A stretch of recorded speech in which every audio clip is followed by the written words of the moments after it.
Hi everybody, स्वागत है सभी का टीचर्स अड्डा 24/7 के ऑफिशियल यूट्यूब चैनल पर। मेरा नाम निधि अरोरा है, मेरे साथ है ऐश्वर्या पुरी मैम।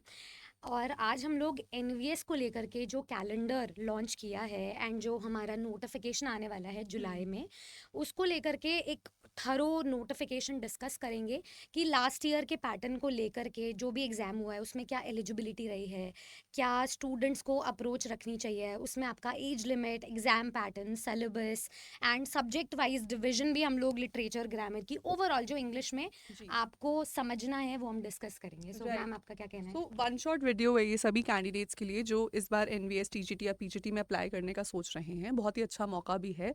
आप नॉर्मली देखेंगे ऐसी नेशन वाइड वैकेंसीज हर 4-5 साल में एक बार आती हैं, बट बहुत अच्छी बात है कि ये विद इन 2 इयर्स, 1 साल 1.5 साल के गैप में ही आ गई है। पिछला एग्जाम 2022 दिसंबर नवंबर में हुआ था और इस बार अभी हमारा इसी साल सितंबर एंड तक हो हो जाएगा। जाएगा एग्जाम। सो बहुत अच्छी अपॉर्चुनिटी आप सभी के लिए। सारी जानकारी, कंप्लीट जानकारी इस एक वीडियो में आपको मिलने वाली है, तो अंत तक बने रहिए हमारे साथ। So without any further ado, let's let's just begin. Begin.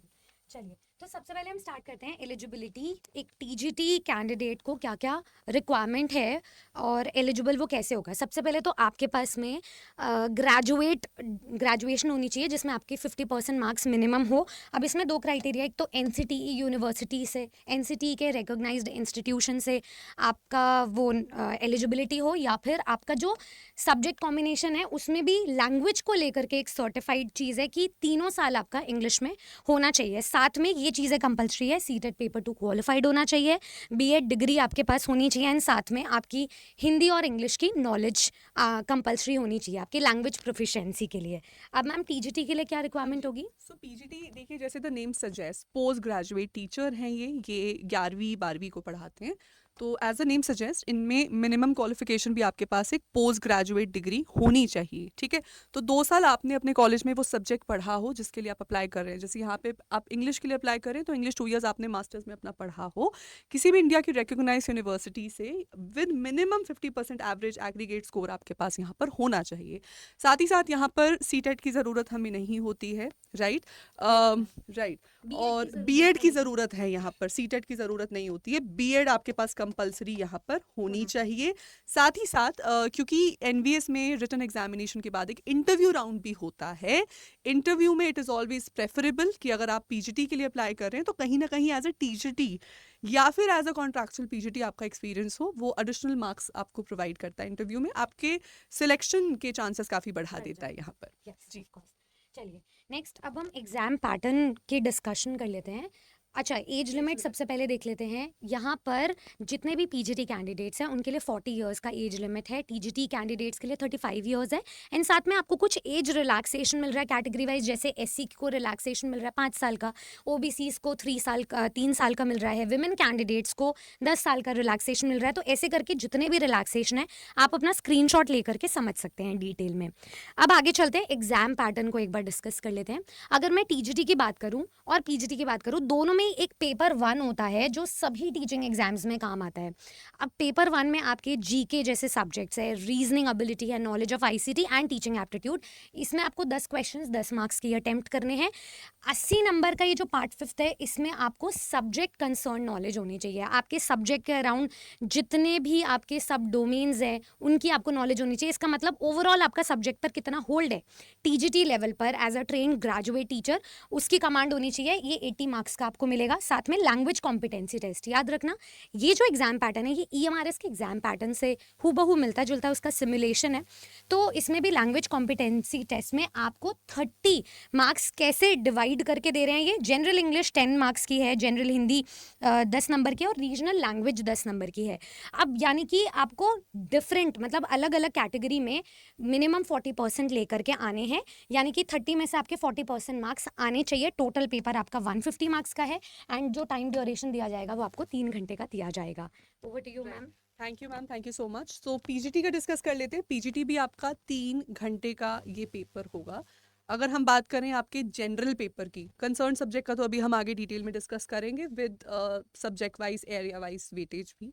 लेकिन अगर हम यहाँ पर देख लें आपका, तो आप देखेंगे जनरल अवेयरनेस के 10 क्वेश्चन 10 मार्क्स के, रीजनिंग एबिलिटी के 20 क्वेश्चन 20 मार्क्स के, ICT 10 question 10 marks, teaching ability 10 question 10 marks and finally आपके पास आपका कंसर्न सब्जेक्ट 80 क्वेश्चन यहाँ से पूछे जाएंगे। अब इसका डिफरेंस क्या है टीजीटी से? यहाँ पर आपको रीजनल लैंग्वेज एप्टीट्यूड टेस्ट नहीं लिया जा रहा है। आपका लैंग्वेज प्रोफिशिएंसी टेस्ट यहाँ सिर्फ 20 क्वेश्चंस यानी 20 मार्क्स के लिए है। 10 क्वेश्चंस जनरल इंग्लिश के, 10 क्वेश्चंस जनरल हिंदी के। क्वालिफाइंग है ये कितने परसेंट पे होगा मैम? ये 40%। 40% मिनिमम क्वालिफिकेशन आपको। और सब्जेक्ट वाइज क्वालिफिकेशन भी है या टोटल? तो एटलीस्ट यानी इंग्लिश में आपको एटलीस्ट 4 क्वेश्चंस और हिंदी में एटलीस्ट 4 क्वेश्चंस आपको करेक्ट करने हैं, तभी आपका पेपर कंसर्न नेक्स्ट आगे चेक होगा, वरना आपका पेपर रिजेक्ट ही कर दिया जाएगा। ऐसा ही हुआ था मैम EMRS में बहुत दिक्कत आई थी इस वजह से कैंडिडेट्स को। तो अभी से आप ये ध्यान लेकर चलें। और अच्छी बात यह है कि EMRS का क्वेश्चन पेपर्स हमारे पास आज अवेलेबल हैं। हम देख सकते हैं कि लैंग्वेज प्रोफिशिएंसी टेस्ट में किस तरीके के क्वेश्चंस बन रहे हैं। आप अपनी तैयारी अकॉर्डिंगली करिएगा। अच्छा, एक और चीज़ है मैम, इन एग्जाम्स में नेगेटिव मार्किंग भी है, तो Right. दोनों में आपको ध्यान रखना है। 0.5 नेगेटिव मार्किंग है, तो उसके हिसाब से आपकी प्रेपरेशन होनी चाहिए कि फ्लूक बेस्ड एग्जाम नहीं हो सकता है ये। बिल्कुल। सो मतलब जब भी आप सिलेबस तैयार करेंगे, प्रैक्टिस करना आपके लिए और मॉक टेस्ट लगाना उतना ही जरूरी हो बिल्कुल जाएगा। मैम, राइट, ठीक ऑफ है। कोर्स। चलिए मूविंग अहेड, आगे देख लेते हैं हम लोग जो हमारा एग्जाम पैटर्न है वो कैसे हमें क्या क्या बताता है एग्जाम के बारे में। मैं हमेशा अपने एस्पिरेंट को कहती हूँ, जब भी आप अपनी तैयारी करने बैठो ना, आप प्रीवियस ईयर क्वेश्चन को साथ रखो, वहाँ से आपको सारे क्वेश्चंस का आंसर मिलेगा कि क्या स्ट्रैटेजी होनी चाहिए और कैसे आपको तैयारी करनी है। जनरल इंग्लिश के लिए रीडिंग कॉम्प्रिहेंशन बहुत ज़्यादा इंपॉर्टेंट है। मैं जो हमारा जनरल इंग्लिश है उसे 3 पार्ट्स में डिवाइड करती हूँ, GVC, और इसका वेटेज भी कुछ ऐसे ही बनता है। तो आपको जनरल इंग्लिश में ग्रामर भी पढ़नी है, वोकैबुलरी भी पढ़नी है, कॉम्प्रिहेंशन भी पढ़ना है। क्या वेटेज है अभी हम इसके नेक्स्ट सेगमेंट में डिस्कस करेंगे। टीजीटी इंग्लिश के लिए हाउएवर, जो भी टीजीटी पीजीटी इंग्लिश है, ये दोनों के लिए पैटर्न फॉलो होगा। रीडिंग कॉम्प्रिहेंशन आपको 15 से 20 नंबर का हर पेपर में मिलता है, हर टीजीटी पीजीटी पेपर में। अब कॉम्प्रिहेंशन में व्हाट हैपेंस इज कि type of question ma'am narrative भी होते हैं, डिस्क्रिप्टिव भी होते हैं, तो कहीं से भी पूछा जा सकता है। अभी जो हमने लास्ट पेपर देखा है एनवीएस 2022 का, उसमें आपको स्टोरी बेस्ड पैसेज ज्यादा दिए गए हैं, उसमें लिटरेचर का भी एलिमेंट है। लिटरेचर के हाँ। क्वेश्चंस मिक्स करके उन्होंने यहाँ पर दे दिए। तो उस हिसाब से आपको जो है प्रिपरेशन को स्ट्रॉन्ग करना पड़ेगा, एंड आपको होलिस्टिक नॉलेज होनी चाहिए अपने सब्जेक्ट की, तभी आप कमांड हासिल कर पाओगे। नेक्स्ट राइटिंग एबिलिटी है। इसमें जो मेजर सेगमेंट देखा गया है, इतना आपको इन डेप्थ जाने की जरूरत नहीं है। एनालिटिकल राइटिंग नहीं है, लेटर बेस्ड राइटिंग है। लेटर से, पोस्ट स्क्रिप्ट से ज्यादा क्वेश्चंस पूछे गए हैं टीजीटी पीजीटी दोनों ही लेवल पर। तो एक 10th क्लास का स्टूडेंट जब राइटिंग का फॉर्मेट पढ़ता है ना, उसमें कितनी उसको इन डेप्थ नॉलेज होनी चाहिए, उस पे आधारित एंड उस पे बेस्ड क्वेश्चंस आपके पूछे जाएंगे in both TGT and PGT examinations. Grammar की अगर मैं बात करूं तो ये बहुत ही ब्रॉड स्पेक्ट्रम है। इसको हम टॉपिक वाइज वेटेज से समझेंगे कि आपका पार्ट ऑफ स्पीच आता है, फिर उसके बाद आपका टेंसेज आता है, उसके बाद एप्लीकेशंस होती है वॉइस एंड नरेशन की। तो ग्रामर यहाँ पर इतना इंटरलिंक्ड है कि जब आप पूरी ग्रामर को पढ़ लोगे, उसके बाद एप्लीकेशन बेस्ड क्वेश्चंस बनेंगे। पूरी ग्रामर पढ़ने के बाद parajumbles, cloze test, error detection, तो ये सारे क्वेश्चंस के लिए आपको थरो नॉलेज होनी चाहिए ग्रामर की, और इसका सिलेबस को आप डिफाइन नहीं कर सकते हो, डिफाइन करेंगे क्वेश्चन प्रैक्टिस के थ्रू। चलिए मैम, ओवर टू यू, और अब हम डिस्कस कर लेते हैं लिटरेचर सेक्शन के बारे थैंक यू में। मैम। तो जैसे कि निधि मैम ने बताया, टीजीटी पीजीटी में सिलेबस हमारा इस बार फॉर्चुनेटली अनफॉर्चुनेटली सेम ही है। फॉर्चुनेटली ही कह सकते हैं आप, बिकॉज अगर आपके पास क्वालिफिकेशन है तो आप दोनों ही उस एक ही तैयारी से दोनों एग्जाम्स के लिए अप्लाई कर सकते हैं। आप दोनों के लिए अगर एलिजिबल है तो इस बात का ध्यान रखिएगा। लिटरेचर की अगर मैं बात करूँ, सिलेबस क्या दिया है पहले वो देख लेते हैं। अब मैं आगे आपको फिर बताऊंगी क्वेश्चंस कहाँ से बने, वो भी हम आगे डिस्कस करेंगे। तो शुरुआत की है शेक्सपियर के वर्क से। शेक्सपियर से पिछली बार एक भी कोई क्वेश्चन नहीं बना है, मैं आपको बता रही हूँ अभी साथ के साथ ही। ऑलमोस्ट यहाँ से कोई क्वेश्चन पिछली बार नहीं बना है, 0 क्वेश्चंस। रोमांटिक एज से इक्का दुक्का क्वेश्चंस बने थे। रोमांटिक एज में अगेन आपके कीट, शेली, वर्ड्सवर्थ, बायरन सारे राइटर्स आ जाते हैं। इसके अलावा आपके प्रोज राइटर्स जैसे चार्ल्स लैम्ब, विलियम हैजलिट आ जाएंगे। 19th-20th century literature, 19th century literature में आ जाता है। रोमांटिक एज भी 19th सेंचुरी की है। इसके अलावा विक्टोरियन एज आपकी आ जाती है।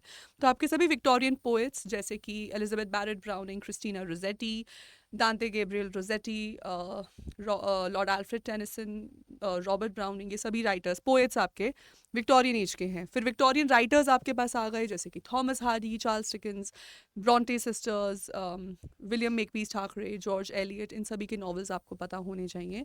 सो ये सिमिलर केस आपका अमेरिकन में भी रहेगा और इंग्लिश में भी रहेगा, दोनों से आपको कवर करने होंगे।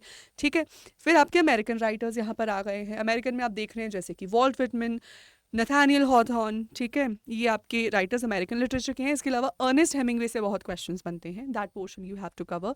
Modern Indian writing in English, यहाँ पर आपके अगेन आपको सारे राइटर्स मोर और लेस गो थ्रू करने पड़ेंगे यहाँ पर. सो सभी राइटर्स आप शुरू कर दीजिए right around the time of the independence. So we have the 3 stalwarts. We have R K Narayan, मुल्क राज आनंद, राजा राव, इसके अलावा सरोजनी नायडू, रविंद्रनाथ टैगोर. फिर थोड़ा सा नीचे आ जाएंगे post independence. We have Nissim Ezekiel, Amrita Pritam, Vikram Seth, Ruskin bond, Daruwalla, और जितने भी राइटर्स हैं, अनीता देसाई, किरण देसाई, झुम्पा लहरी, सभी राइटर, सब कुछ, मतलब पूरा इंडियन लिटरेचर है. उसके बाद आप आ जाते हैं modern Indian writings from different parts of the world. Different parts of the world मैं आपको बता देती हूँ कहाँ कौन कौन से डिफरेंट पार्ट्स हैं. यहाँ पर डिफरेंट पार्ट्स, यहाँ पर जो आपके क्वेश्चंस बने हैं वो बने हैं कैनेडियन से, ऑस्ट्रेलियन से, कोलंबियन से, देन इसके बाद German literature, Spanish literature, Russian literature, then we had Australian हो गया, राइट. सो एक दो और कंट्रीज़ के हैं, वो भी आगे हम देख लेंगे. तो बेसिकली सब कुछ ही है. क्वेश्चंस का जो टाइप था वो अटपटा है, टू बी वेरी ऑनेस्ट. बहुत ही स्ट्रीमलाइन तरीके से क्वेश्चंस को नहीं पूछा गया है. तो मुझे लगता है बेसिक लेवल पे आपको, आप एलिजिबल भी हो जाओ उसके लिए भी आपको grammar, writing portion, reading comprehension का सपोर्ट लेना पड़ेगा. लेकिन अल्टीमेटली सिलेक्शन का पुश देने वाला काम लिटरेचर करेगा, ठीक है. बिकॉज ग्रामर और आरसीज में क्या है, मोर और लेस सब एक लेवल पे आ जाते हैं, वो 19-20 का फ़र्क पड़ जाता है. लिटरेचर में क्या है, जिनको नहीं आता होगा ना, उनको बिल्कुल ही नहीं आता होगा, वो तुक्का मार के भी राइट आंसर नहीं कर पाएंगे. वो पूरे के पूरे 20 मार्क्स वहाँ खतरे में आ जाते हैं. उसके लिए मेहनत आपको बहुत ज़्यादा करनी पड़ेगी, मैं पहले ही बता देती हूँ. ज़्यादा ही मेहनत करनी पड़ेगी, बहुत टायरिंग हो जाएगा, एग्जॉस्टिंग हो जाएगा, मेरे लिए पढ़ाने के लिए भी, आपके लिए पढ़ने के लिए भी. लेकिन अगर हमें वो 20 क्वेश्चंस को थोड़े भी वहाँ चांसेस बनाने हैं उसको आंसर करने के लिए, तो आपको उतना पढ़ना पड़ेगा minimum. We have to go there. Also 2 चीज़ें यहाँ सिलेबस में मेंशन नहीं है, 3 चीज़ें, लेकिन जिन पे क्वेश्चंस बने हैं वो हैं आपके अवार्ड्स. ये तो आप बेसिक मान के चलिए, आप टीजीटी पीजीटी इंग्लिश की तैयारी कर रहे हैं तो अवार्ड्स लेकर चलेंगे. पुलित्जर प्राइज़ किसको कौन सा मिला है, मैन बुकर प्राइज़ किसको मिला है, साहित्य अकादमी किसको मिला है, ज्ञानपीठ किसको मिला है, नोबेल प्राइज़ किसको मिला है. इसके अलावा prosody is the art of writing poetry. तो मीटर क्या है, राइमिंग क्या है, रिदम क्या है, एक्सेट्रा. इसके अलावा आपका figures of speech, literary devices, ये एक ऐसा टॉपिक है जो ग्रामर और इंग्लिश में, लिटरेचर में ओवरलैप करता है. तो वो भी क्वेश्चंस हमारे यहाँ से बनते हैं. टीजीटी पीजीटी दोनों में ही सेम सिलेबस यहाँ पर रहा है. टीजीटी के क्वेश्चन ज़्यादा एक्सटेंसिव रहे थे, ज़्यादा वर्ल्ड लिटरेचर से पूछे गए थे. पीजीटी में ज़्यादा कैनोनिकल एरिया से क्वेश्चंस पूछे गए थे. ये अप्रोच यहाँ पे फॉलो की गई थी. Over to you ma'am. तो इसका मतलब ये है कि मैम इस एटसेट्रा का हिडन मीनिंग है, बहुत कुछ है बहुत इसमें. ये काफी misleading इलोंगेटेड, है, हाँ, हाँ. काफ़ी मिसलीडिंग है, वेरी राइट. misleading. चलो, तो पीजीटी में भी यही जी. सेम अप्रोच हमें जी. फॉलो करनी है.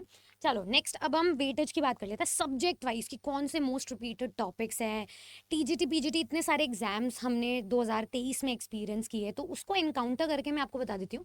मोर और लेस टीजीटी एंड पीजीटी की अप्रोच आप जनरल इंग्लिश को लेकर के तो ऐसा रखना कि आपको जैक ऑफ ऑल बनना पड़ेगा. मतलब जब आप टीजीटी पीजीटी के लिए एक टॉपिक पढ़ रहे हो, उसमें से 10 क्वेश्चंस आने ही आने हैं, बट उसी टॉपिक का एक क्वेश्चन आएगा. So anything under the sky can be asked. ये चीज़ आपको ध्यान रखनी है. तो रीडिंग कॉम्प्रिहेंशन है, स्टोरी बेस्ड है, ईजी है, बट उसकी जो अप्रोच है उसमें आपको लिटरेचर का भी थोड़ा सा यूसेज आएगा. 3 क्वेश्चंस आपके ग्रामर के हैं, ग्रामर मिसलेनियस होगा. एंड अगर वो 3 क्वेश्चंस है ना, तो बहुत ईजी लेवल का ग्रामर उसमें नहीं पूछा जाएगा. Next up we have is vocabulary. Vocabulary को डिफाइन कैसे करना है, that shall be guided you, that shall be guided through practice. And उसके साथ आपको कुछ बहुत सारी ट्रिक्स बताई जाएंगी. आगे बात करते हैं वेटेज की. टीजीटी इंग्लिश का जो वेटेज है हमारा, उसमें हमने डिवीजन किया है. टीजीटी पीजीटी इनफैक्ट दोनों का ही वेटेज मैम ऐसे ही है जी. कि 20 क्वेश्चंस आपको रीडिंग कॉम्प्रिहेंशन के मिलेंगे ही मिलेंगे, 5 क्वेश्चंस राइटिंग सेक्शन के हैं, कुछ ऐसे ही 25-27 क्वेश्चंस ग्रामर के मिलेंगे, 8 क्वेश्चंस वोकैबुलरी के, ये ऑल्टर करते रहेंगे. एंड 20 क्वेश्चंस डेफिनेट, मतलब हमें लिटरेचर को देखने को मिले हैं, राइट. आगे चलते हैं, इसमें टॉपिक वाइज एक बार हम डिस्कस कर लेते अभी हैं. काफी इंपॉर्टेंट पोर्शन है उन सभी कैंडिडेट्स के लिए जो सीरियसली तैयारी कर रहे हैं. एक तो मैम कुछ लोग सेशन देखने आते हैं सिर्फ जानकारी के लिए, कुछ आई एम श्योर हमारे ऐसे भी व्यूअर्स होंगे जो एग्जाम क्वालिफाई करने के पर्सपेक्टिव से वीडियो देख रहे हैं. अब आपका मेन काम यहाँ पर शुरू होता है, बिकॉज राइट. पिछले रीसेंट एग्जाम में किन किन पोर्शन से कितने कितने क्वेश्चंस टू बी प्रिसाइज बने हैं, और उसके अकॉर्डिंग हमें इस साल के लिए क्या तैयारी करनी है, वो इस पोर्शन से हमें पता लगने वाला है. तो Right. बहुत ही ध्यान से अब अगले 2 से 5 मिनट आपको सुनना पड़ेगा. श्योर। जी। चलो, तो स्टार्ट करते हैं। सबसे पहले टीजीटी का जो हमारा वेटेज है उसमें आपका ईडियम बेस्ड रीडिंग कॉम्प्रिहेंशन पूछा गया, मतलब ऐसा रीडिंग कॉम्प्रिहेंशन जिसमें एक ईडियम कहीं से एक्सट्रैक्ट कर लिया, तो उसके बेसिस पे आपको 1 नंबर का पूछा जाएगा। अब इसके लिए पूरी ईडियम्स एंड फ्रेजेस की नॉलेज आपको होनी चाहिए। अक्रॉस टीजीटी पीजीटी एग्जामिनेशंस जितने प्रोमिनेंटली पूछे गए ईडियम्स एंड फ्रेजेस है, दैट शैल बी कवर्ड, तो उसको आपको अच्छे से पढ़ना है। उसके बाद सिनोनिम, कहीं से भी कुछ भी आ सकता है, 1 मार्क के लिए आपको बहुत ज़्यादा एफर्ट लगाने पड़ेंगे। Next up we have is figures of speech. Figures of speech में भी मतलब सारी फिगर्स ऑफ स्पीच आपको पढ़नी पड़ेगी और उसमें से 1 नंबर का आपको क्वेश्चन मिलेगा। विद रेफरेंस टू कॉन्टेक्स्ट का मतलब ये है कि रीडिंग कॉम्प्रिहेंशन में वो कैप बेस्ड क्वेश्चंस भी हैं एंड उसी के अंदर जो एक्सट्रैक्ट बेस्ड क्वेश्चन है वो भी पूछा जाएगा। अब टाइप्स ऑफ पैसेज बहुत सारे होते हैं, मतलब एनालिटिकल भी है, स्टोरी बेस्ड है, डिस्क्रिप्टिव है। अभी तक जो हमने 2022 का पेपर देखा उसमें आपको स्टोरी बेस्ड कॉम्प्रिहेंशन मिला है, बट अगेन एज वी से कि उसमें लिटरेचर का एलिमेंट आपको मिलेगा ही मिलेगा, राइट। तो इस पे मैं बहुत ज़्यादा एम्फेसाइज कर रही हूँ क्योंकि स्टूडेंट्स को कॉम्प्रिहेंशन में प्रॉब्लम आती है एंड यही एक क्वेरी आती है कि हम उस पर ज़्यादा फोकस करते नहीं हैं। तो इसके लिए आपको एक पैसेज डेली सॉल्व करने की हैबिट डालनी पड़ेगी।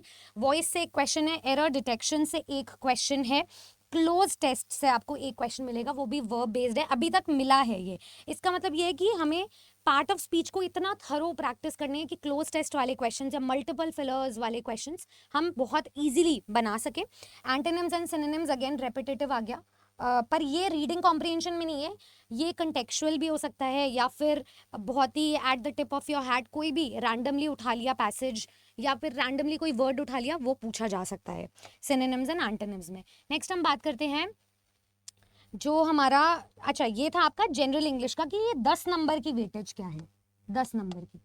यहाँ पे हम डिस्कस करें कि जो टीजीटी के वेटेज है वो क्या रहेगी। अब इसमें आपको एक टॉपिक से इतना हम कंफर्म्ड है कि शॉर्ट क्वेश्चन आएगा ही आएगा। आप ग्रामर पढ़ने आए हो, अगर आप एक क्लास पढ़ रहे हो तो उस क्लास से हम कितने नंबर को एक्सट्रैक्ट कर सकते हैं, कितने नंबर अचीव कर सकते हैं, गेन कर सकते हैं, उसकी आपको शॉर्ट तैयारी मिलेगी। जैसे 3 नंबर का मतलब 3 कॉम्प्रिहेंशन है और 20 नंबर के आपको ये मिल रहे हैं, जिसमें से 4 क्वेश्चन वोकैबुलरी के हैं। तो इतना आपको सब डोमेन बना के दिया है, इसलिए मैं बोल रही थी एंड मैम भी एम्फेसाइज कर रहे थे कि ये वाला पोर्शन आपको देखना ही देखना है। अभी तक इससे पहले की चीज़ तो आपको कोई भी बता देगा नोटिफिकेशन देख करके, बट ब्रीफ एनालिसिस करना पेपर का, अपनी स्ट्रेंथ्स एंड वीकनेस को पहचानना, फिर कितना आपको काम करने की ज़रूरत है उस पर बार बार ओवर वर्क करना, वो अभी इसके लिए बहुत ज़्यादा इंपॉर्टेंट होगा।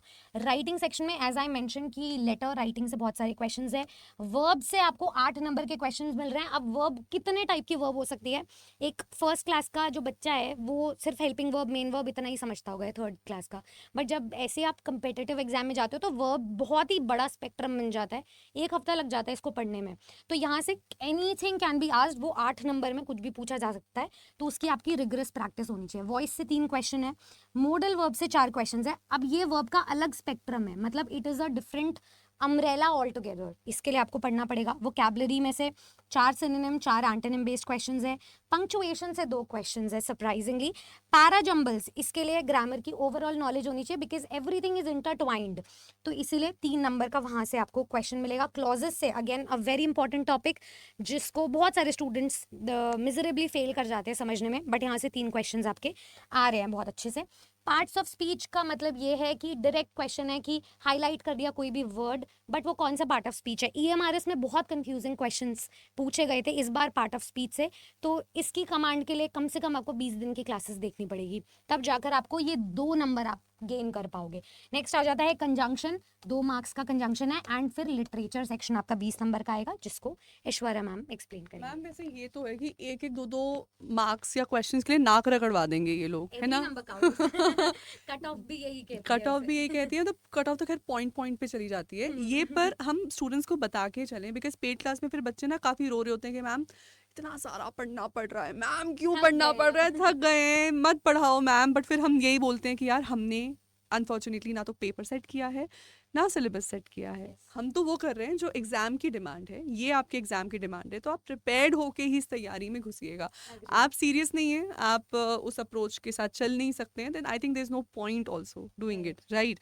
सो लिटरेचर की अगर मैं बात करूं, टीजीटी पीजीटी दोनों में ही मैंने देखा था ब्रिटिश लिटरेचर आपका 5 क्वेश्चंस यानी 5 मार्क्स का बन रहा है। और इसके लिए जो आपको एरिया प्रिस्क्राइब्ड है, जैसे कि शेक्सपियर के तो कहीं से भी क्वेश्चंस नहीं आए हैं, शेक्सपियर तो मुझे लगता है मैं इनके लिए छोड़ सकते हैं, बिल्कुल ना भी करें तो चलेगा। और उसके बाद आपके romantic writers, Victorian writers, modern writers है, मतलब आप देखेंगे इस बार ईएमआरएस में भी मैंने ट्रेंड देखा, एनबीएस में भी देखा था, मॉडर्न लिटरेचर से ज़्यादा क्वेश्चंस हैं। उसका एक रीज़न ये है कि यूजीसी नेट भी मॉडर्न लिटरेचर पे काफ़ी फोकस करने लगा है, तो आई थिंक वही ट्रेंड यहाँ पर भी रेप्लिकेट हो रहा है। इंडियन राइटिंग से आपके 2 क्वेश्चंस थे, अमेरिकन लिटरेचर से 2 क्वेश्चंस, अफ्रीकन लिटरेचर से, नाइजीरियन राइटिंग से थिंग्स फॉल अपार्ट से क्वेश्चन था, चिनुआ चीबी का 1 क्वेश्चन, ऑस्ट्रेलियन लिटरेचर से एक राइटर को आइडेंटिफाई करना था, लैटिन अमेरिकन लिटरेचर से पैब्लो नेरुडा और गैब्रियल गार्सिया मार्केस के क्वेश्चंस आपके बनते हैं। स्पेनिश लिटरेचर काफ़ी ऑफबीट क्वेश्चन आ गया था, बिकॉज आपका 15 सेंचुरी के सर्वांते राइटर हैं, उनका डॉन क्विक्सो। अब डॉन क्विक्सो के ऊपर ये एक स्पेनिश नॉवल है, इसके ऊपर मैंने और दुनिया के किसी टीजीटी पीजीटी में क्वेश्चन नहीं देखा, इन्होंने पूछ लिया था। वो ईरा भी इन्होंने प्रिस्क्राइब नहीं की थी सिलेबस में, फिर भी वहाँ से क्वेश्चन पूछ लिया। तो ये इसको मैं वैसे आउट ऑफ द सिलेबस ही मान के चलूँगी, ठीक है। रशियन लिटरेचर से आपके 2 क्वेश्चन थे, एक क्वेश्चन दोस्तोयेव्स्की का था, एक क्वेश्चन एंटन चेकोव से था। सो ये आपके क्वेश्चन थे। इसके अलावा मिसलेनियस क्वेश्चंस आपके, मैंने पहले भी जैसे बताया, अवार्ड्स की बेसिक नॉलेज होनी चाहिए, तो किसी राइटर के मैन बुकर प्राइज़ का अवार्ड था, क्वेश्चन था। प्रोसोडी से क्वेश्चन था, राइमिंग की डेफिनेशन पूछी थी। लिटरेरी डिवाइसेस में आपको, मुझे ध्यान नहीं है किस में था, बट एक क्वेश्चन लिटरेरी डिवाइस से था। तो ये 3 क्वेश्चंस आपके मिसलेनियस बने थे। टोटल 20 क्वेश्चंस हैं ये। इन 20 क्वेश्चंस के लिए हमें दुनिया जहान का लिटरेचर कवर करना पड़ेगा। टीजीटी में आप देख रहे हैं कि हर एरिया, हर कंट्री से कोई एक राइटर उठा के उन पे 1 क्वेश्चन बना है। इसका मतलब जब हम तैयारी करेंगे तब हमें ये सब कुछ ही कवर करना पड़ेगा, और फिर भी हो सकता है क्वेश्चन वहाँ पे 0 to 1 या 0 to 2 रहे, लेकिन डिसअपॉइंट नहीं होना है। हमने अगर उतना भी कर लिया तो हम दूसरे कैंडिडेट से बहुत आगे चले जाएंगे, मतलब दूसरे कैंडिडेट इतनी तैयारी कर ही नहीं रहे होंगे, लेकिन हम अपने बैचेस में उस लेवल की तैयारी आपको करवाएंगे, तो आपको एक एडेड एडवांटेज वहाँ पर मिलने वाला है। Right. Sure. Moving on to PGT, ma'am this is like I am most excited about this topic, क्योंकि टीजीटी और पीजीटी की अप्रोच में ना फ़र्क ऐसा है कि जैसे टीजीटी में आपको ब्लॉक्ड अप्रोच से एग्जाम देना है, आपको वर्ब दे दिया और उससे 5 क्वेश्चंस पूछ रहे हैं, वॉइस दे दिया 5 क्वेश्चंस पूछ रहे हैं, वेयर एज पीजीटी में सब कुछ इतना मिसलेनियस है, एक पैसेज दिया हुआ है पर उसका एक ही क्वेश्चन एक पार्ट में दिखेगा, फिर ग्रामर स्टार्ट हो जाएगी, फिर वो पैसेज आपको शायद 11th या 12th क्वेश्चन नंबर पे दिखाई दे, वो पैसेज फिर से दिया जाएगा और उसका एक क्वेश्चन दिया जाएगा। So everything is so messy, और उसमें जो अप्रोच है आपको इंटरलीव्ड अप्रोच फॉलो करनी है। मतलब स्टूडेंट अभी एक टाइप के क्वेश्चन के लिए रेडी है, जैसे DSSB में यही होता है कि आपको एरर डिटेक्शन का क्वेश्चन पूछ रहे हैं तो 10 से 12 क्वेश्चंस वैसे ही आ गए एरर डिटेक्शन के। यहाँ ऐसी अप्रोच है ही नहीं, यहाँ पर एक जगह ग्रामर का पार्ट आ गया, फिर लिटरेचर स्टार्ट हो गया, फिर रीडिंग कॉम्प्रिहेंशन आ गया, फिर ग्रामर स्टार्ट हो जाएगा, और उसी क्वेश्चन के कंटिन्यूएशन में उसी का ही कोई सब डोमेन आ जाएगा। वर्ब अगर पहले पूछा गया फर्स्ट क्वेश्चन नंबर पे, तो 7th क्वेश्चन में फिर से लौट के आ जाएगा। तो बहुत ज़्यादा आपको मिसलेनियस अप्रोच यहाँ पे रखनी पड़ेगी, and you got have to be ready for every type of question जो आपके पास थ्रो किया जा रहा है। रीडिंग कॉम्प्रिहेंशन अगेन यहाँ पे 20 मार्क्स का है, बहुत सिमिलर वेटेज है, पर ये जिस तरीके से मैंने लिखा है ना, इस तरीके से क्वेश्चन पूछे नहीं गए हैं। मैंने जैसे फॉर एग्जांपल यहाँ 6 क्वेश्चंस वर्ब्स के लिख दिए, बट ये आपको पूरे पेपर में बिट बाय बिट मिलेंगे, एक साथ नहीं मिलेंगे आपको वर्ब्स के क्वेश्चंस। सिमिलर अप्रोच है, आप इसका स्क्रीनशॉट ले सकते हैं। ग्रामर, वोकैबुलरी, कॉम्प्रिहेंशन, एंड उसी टाइप से वही मोर और लेस वेटेज है, एंड लिटरेचर की भी वही सेम वेटेज है। मैम आपको कुछ ऐड करना है यहाँ पीजीटी के अप्रोच में? लिटरेचर क्यों लेके मैं यही कहना चाहूँगी कि यहाँ पे कम एरिया से क्वेश्चंस बने, पर एरिया से क्वेश्चंस, नंबर ऑफ क्वेश्चन ज़्यादा बने। ब्रिटिश दोनों में ही 5 क्वेश्चंस बने थे, यहाँ पर इंडियन से ज़्यादा बने, इंडियन से 6 क्वेश्चंस, अमेरिकन से 4, अफ्रीकन से यहाँ पर 2, अफ्रीकन यहाँ पर बने थे 2 क्वेश्चंस वोल सोइंका के थे। जर्मन लिटरेचर 1, फ्रांस काफ्का का वर्क, फ्रांस काफ्का के वर्क से द मेटामॉर्फोसिस से इस बार ईएमआरएस में भी क्वेश्चन बना है, वो पैटर्न उन्होंने कहीं ना कहीं यहीं से कॉपी किया है, तो मुझे लग रहा है इस बार भी फ्रांस काफ्का का कोई ना कोई एक वर्क पूछा जाएगा। इसके अलावा लैटिन अमेरिकन, यहाँ पर गैब्रियल गार्सिया मार्केस के 2 क्वेश्चंस आपके बने थे। तो एरियाज यहाँ कम है, प्रोसिडी से, फिगर्स ऑफ स्पीच से, अवार्ड से क्वेश्चंस यहाँ नहीं बने हैं। पीजीटी हम मान के चलते हैं लेवल हायर होगा, लेकिन यहाँ क्वेश्चंस का लेवल ईजियर रहा है, सिलेबस का विड्थ भी ईजियर था और डेप्थ भी ईजियर ही था। टीजीटी का क्वेश्चन ज़्यादा क्रेजी, मतलब क्वेश्चन पेपर था, आप कह सकते हैं in a way. So anyway, moving forward. ठीक है, अब हम एक बार एक्सपेक्टेड कट ऑफ की बात करते हैं। ऑल्दो एनवीएस का ऐसे कुछ एक्सप्लिसिट कट ऑफ रिलीज नहीं हुई है ऑफिशियल, बट फिर भी मैं बता देती हूँ क्योंकि 2022 में एग्जामिनेशन हमारा हुआ था नवंबर दिसंबर में, तो उसके हिसाब से जो नंबर ऑफ कैंडिडेट्स थे, एग्जाम की अवेयरनेस थी, वो कुछ और थी, बट इस बार बढ़ेगी हर एक चीज़, नंबर ऑफ कैंडिडेट्स भी, अवेयरनेस भी, एंड सीट्स का अभी हम ये मान करके चल रहे हैं अगर जुलाई में नोटिफिकेशन आएगा तो जून में सीट्स काउंट हो जाएंगी for the coming year. Right तो हम ये मान के चल सकते हैं कि जितने भी स्टूडेंट्स हैं वो अपनी तैयारी को पहले कट ऑफ के हिसाब से ना करें, वो अपनी तैयारी को एक अप्रोच लेकर के करें कि मुझे ये टॉपिक पर कमांड लेकर आनी है, चाहे कुछ भी हो जाए, एनी हाउ। राइट मेरा कोई भी टीजीटी पीजीटी एग्जाम हो, if I am the master of my subject and I have the well rounded knowledge, चाहे वो पेपर 1 से कोई भी डोमेन हो, तो मैं अपना एग्जाम निकाल सकता हूँ। तो ये मुझे अप्रोच रखनी है।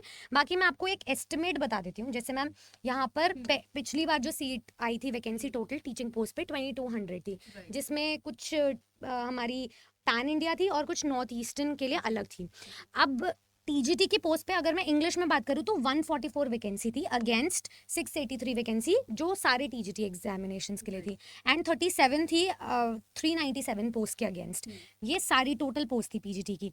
तो ये कुछ एक्सपेक्टेड कट ऑफ है जो जैसे स्टूडेंट्स का जो रिजल्ट आया आफ्टर इंटरव्यू, जो भी सिलेक्शन हुआ है, तो उसके बाद एक रेंज दी गई है कि आपको जनरल के लिए 107 से लेकर के 113 नंबर लेकर के आने हैं। ठीक है, ये पीजीटी के लिए, एंड टीजीटी के लिए एक्सपेक्टेड कट ऑफ है 91 से 97।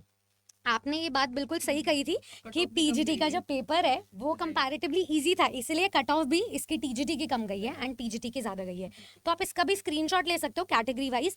बट अभी से अगेन आई विल से कि आप जो तैयारी है वो कट ऑफ बेस्ड मत करना। अभी जो तैयारी है वो अप्रोच मतलब सिलेक्शन बेस्ड तैयारी होनी चाहिए। बिल्कुल तो उस तैयारी के लिए मैम क्या करना चाहिए राइट स्टूडेंट्स को? सो अभी तक क्या चल रहा था, कुछ ऐसे एग्जाम्स हैं निधि मैम जहाँ पर आप सिर्फ बेसिक सिलेबस की नॉलेज से बहुत कुछ कर सकते हैं। एनवीएस अनफॉर्चुनेटली उन एग्जाम्स में से नहीं है, क्योंकि जैसे अभी हमने डिस्कस भी किया, चाहे वो ग्रामेटिकल कॉन्सेप्ट्स थे चाहे वो लिटरेरी कॉन्सेप्ट्स थे, काफ़ी डेप्थ में पूछा गया है।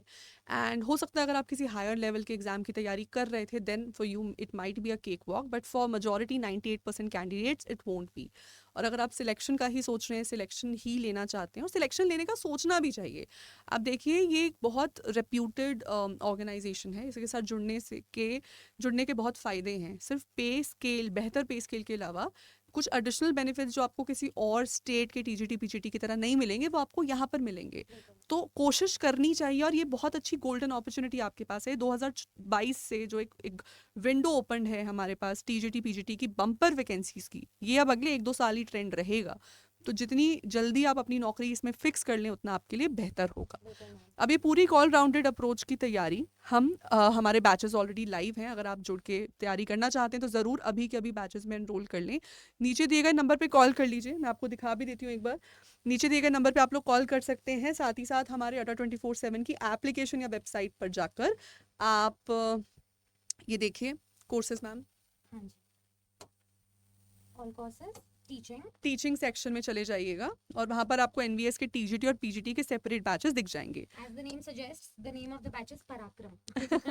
तो परिश्रम से मेहनत करनी है आपको इस बैच में। राइट सो ये आपको बैचेस पेपर 1 प्लस पेपर 2 की दोनों की तैयारी करवाई जाएगी। आप कोई भी अपना फैकल्टी कोड लगा करके बैच में एनरोल कर सकते हो। से मैं आपको यहाँ 2 कोड बता देती हूँ। आप इधर यू कैन यूज Y542, ठीक है, जिससे कि आपको ये जो हमारा 10,000 का ओरिजिनल प्राइस का ये जो बैच है ये आपको मात्र 2200 रुपीज में मिल जाएगा, जो कि मैम एक अफोर्डेबल और एक फीजिबल तैयारी का एक बहुत ही अच्छा मौका है। इसमें हम पेपर 1 प्लस पेपर 2 दोनों ही एवेन्यूज कवर करेंगे Right. For your selection. Right. तो वो आपको इंश्योर करने का मौका मिलेगा। So this is the batch for TGT. And अगर मैं पीजीटी दिखाऊं तो यहाँ पर भी आपको बैच मिल जाएगा, ठीक है। यहाँ पर आपको सेकंड नंबर पे मिल गया बैच। तो दोनों की अप्रोच क्या रखनी है आपको बता दिया है। ओवरऑल 700 जवाहर नवोदय विद्यालय हैं आपके लिए। इस बार एक्सपेक्टेड जो वैकेंसीज है वो 10,000 के अराउंड आने वाली है। अगर आपको एक सीट पक्का करनी है तो आप किसी भी बैच में एनरोल कर सकते हो, राइट। ठीक है। तो यहाँ पर एंड करें हम, हाँ जी, ठीक है? तो Y449 आप दूसरा कोड लगा के जो भी आपको लगाना है, वरना नीचे दिए गए नंबर पे कॉल करके भी आप कर सकते हैं। वैसे देखिए अगर आप टीजीटी पीजीटी दोनों की तैयारी करने का सोच रहे थे या फिर आप आपके घर में कोई 1-2 लोग हैं जो अलग-अलग सब्जेक्ट से तैयारी कर रहे हैं, कुछ भी है, तो वैसे हमारा सजेशन ये रहेगा, ज़्यादा अफोर्डेबल और ज़्यादा डिलिजेंट ऑप्शन रहेगा टीचिंग का महापैक में एनरोल करना। रीज़न बीइंग, कोई भी रेगुलर बैच आपका सिर्फ एक सब्जेक्ट की तैयारी करवाता है 6 महीने की वैलिडिटी में, टेस्ट सीरीज भी नहीं मिलेंगी आपको। अगर आप टीचिंग के महापैक में एनरोल करते हैं तो आप 1 साल के लिए हमारे साथ जुड़ जाएंगे, उसमें आपको सभी सब्जेक्ट्स और सभी एग्जाम्स की भी तैयारी करवाई जाएगी, प्लस टेस्ट सीरीज फ्री में मिलेगी। बस इनफैक्ट आज और ही हम बात कर रहे थे जब हम्म, सर बोल रहे थे कि स्टूडेंट्स फिर बार बार कॉल करते हैं अब इस जी बैच जी में जी, कैसे जुड़े, इस बैच में कैसे जुड़े, वो तो आपके लिए वो एक ऑलराउंड आपको डेवलपमेंट के राइट लिए मतलब एक प्लेटफॉर्म मिल गया जिसमें आपको सभी एग्जाम की तैयारी मिल जाएगी। राइट। सो भारत का कोई भी एग्जाम जो आपको टीचर बनाता है उसकी तैयारी आप टीचिंग महापैक से कर और सकते सिर्फ 1,000 का डिफरेंस है, अब 1,000 के डिफरेंस के चक्कर में आप पहले रेगुलर बैच ले लेते हैं, फिर आपको जब पता चलता है कि महापैक के बेनिफिट्स क्या हैं तो आप वो अपग्रेड करवाने का प्रोसेस काफ़ी लेंदी और टिडियस हो सकता है, तो मत पड़िए उन चक्करों में, तैयारी अभी से शुरू करिए। सिलेक्शन वाली जॉब जॉब लेने का सोच रहे हो ना, आप उस हिसाब से ही सोचना, उसी हिसाब से तैयारी करना। और बाकी बस इस चैनल पे हम आपको और जितनी भी इंफॉर्मेशन आती रहेंगी, जो भी स्ट्रैटेजी इसमें लगेगी आपकी, वो सब तो हम आपको बताते ही रहेंगे।